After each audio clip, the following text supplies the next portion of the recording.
Có nhiều bạn muốn xem tôi ăn lẩu. Hôm nay ăn lẩu, theo tôi thèm ăn lẩu từ lâu rồi. Bạn hãy gọi mó. Cho tôi tất cả các món trong này. Bạn chắc không? Có tận 60 món lận. Em ăn hết được. Món ăn quán chị gọi ra. Không thể trả em ăn lại. loại nước lẩu Cho nào? em lẩu cực cay. Em chắc chưa? Chắc chưa? Lẩu cực cay. Các món ăn lần lượt được mang ra. Nhúng lẩu, mời các bạn ăn cùng tôi nhé. Lần đầu tiên quay một video dài. Mọi người thông cảm cho tôi nhé. Tiếp tục cho đồ ạ. Gắp một miếng to, trực tiếp bỏ vào mồm.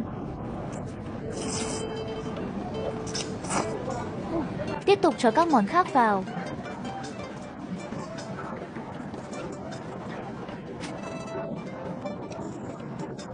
Thời gian chờ đợi. Later.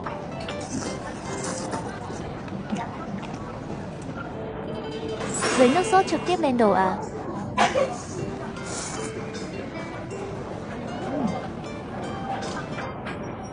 Ngon quá các bạn ơi.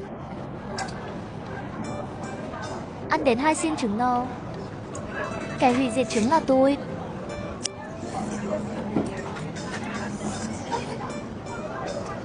Tiếp tục ăn nốt 2 xiên này nhé.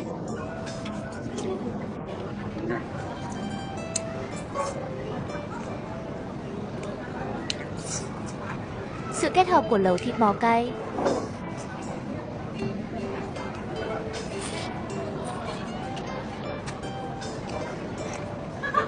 liên tục cắp đồ ăn cho vào miệng.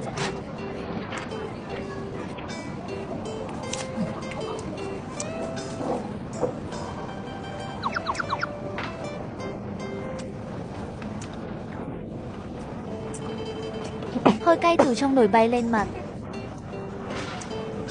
Chảy hết cả nước mắt hi hi. Uống một ngụm nước đá.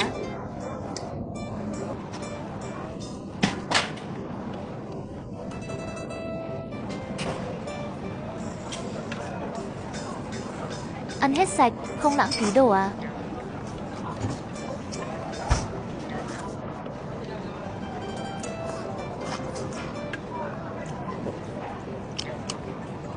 Cho em thanh Tổng hết toán. 1.671 tệ. Hôm nay quá, có chương trình giảm giá. Giảm 52% là còn 949 Thanh tệ. toán thành công.